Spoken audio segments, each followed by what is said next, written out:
back to Julie's Chronicles, everybody. Today we'll be ranking the I Know What You Did Last Summer franchise, where Julie is the star. Now, I'm starting this ranking with the most recent film being the 2025 remake, which is more of a sequel, following years after the first two events. I Know You Did Last Summer. Now, let's rank this franchise. At number 4, I have I'll Always Know What You Did Last Summer. Not only is this one of the worst horror movies I've seen, this is probably the worst horror sequel I've seen. There's nothing good about it. The acting's not great. The characters are really bad. The writing's bad. This is very spoon-feed you throughout the entire movie, even to a point, I believe, reading a sign that you can clearly read on there. The gore, it's really not there either.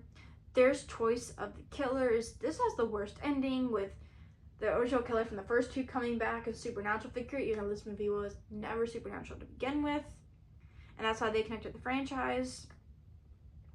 So that's that. So that's kind of where it really ends. It's just a bad movie overall. It's just not good. At number 3, I have the most recent I'll Know What You Did Last Summer, 2025. And there are some things I like about this movie. I can say I like this movie has the guts to change the franchise, especially with how the first few feel the same. And I recently respect the choice they made with Ray's character, even though I did not like it at all. And I don't like the ending in this one either, especially with the way they go about it. I'm not a big fan of. But there are some moments where I did laugh or chuckled a little bit. And I do think the characters, even though they do feel like carbon copies of the original cast, it's fine. The fan service in this one is very big, and there were some fan service I could appreciate, but some just was like, oh, like that's a bit much. But yeah, that's really it where it kind of goes. And this does feel like the most violent movie of this franchise, in my opinion. But I still think with all that, it is pretty watchable. It's fine. I don't have any more things. But the killer reveal is fine to me. It's one of the more unique killer reveals, I'll say, of this franchise. It's fine. And number 2, and my number 2 and 3 can be really interchangeable because I feel like kind of they're both watchable, and that is going to be I Still Know What You Did Last Summer. Now, this is the follow-up to the original. And one of the things about this is, yes, the cast isn't the best in this one.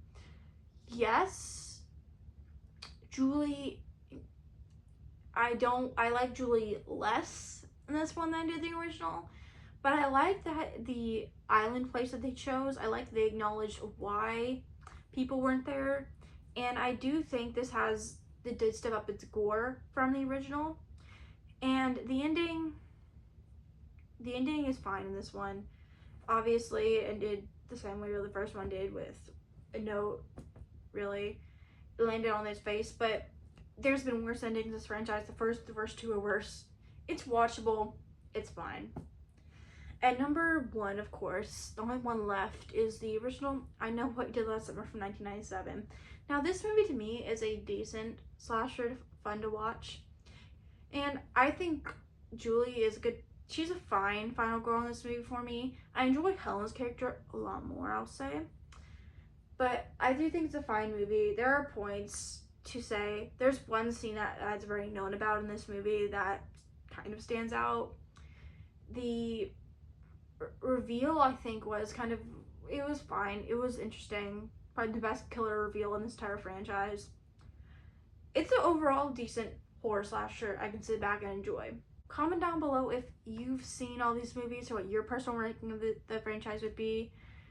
And just comment down below what you think of the movies in general, especially the future, if you think there'll be another one, like it looks like in the last one, ending of the last one. And I'll see you guys soon with a brand new video.